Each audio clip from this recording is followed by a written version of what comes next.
Saan? Huwag masyado. Huwag ka masyado magdikit. Dupraan ka niyan.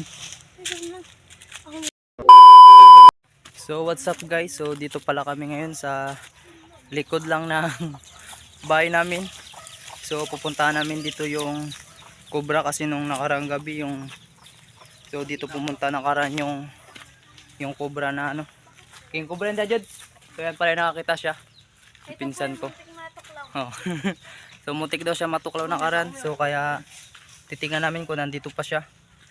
Kasi baka delikado, baka makagat pa yung mga bata kaya. So gagaya namin ngayon si Cobra Prince. So magdidiano kami ng mga cobra dito, hanapin namin baka nandito pa siya ngayon. So kasi nakarang gabi rin daw na nataga around doon ni Tito Jojo banda sa Puitan. Kaya baka buhay pa yun. So hanapin namin. So dito lang namin hanapin sa part na ito dito. So dito yan dyan. Grabing sukal na dito kaya baka dito lang siya naglungga. Kaya baka makita pa rin namin. So tara Gad, hanapin natin Gad. So yan pa nagagamit namin ni Gad.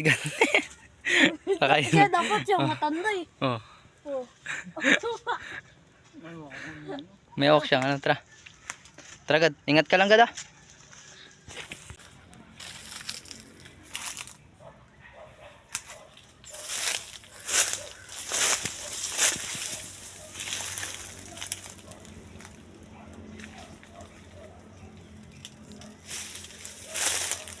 A few moments later.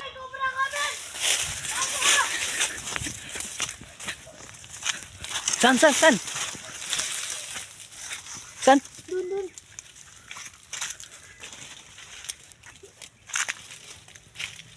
Saan? Turo mo kung saan banda. Dun. Isa ano na yun oh. Huwag masyado. Huwag ka masyado magdikit. Dupraan ka niyan. Isa na. Ako na. Wait.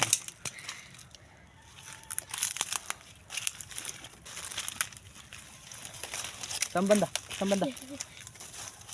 Saan? Dito? Tagay mo. Ano mo, kubra nga. Kubra.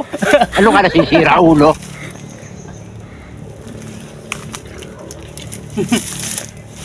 Ayan guys, nahuli na naman yung cobra na muntik tumuklaw. Ito yung kubra na guys na inahanap namin. O dyan, di kubra.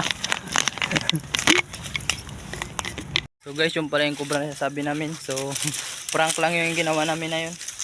Pero totoo naman talaga na may kubra dito. So dito nga na talaga pumunta yung araw ng gabi na yun. So pero yung ginawa talaga namin ngayong content ay prank lang.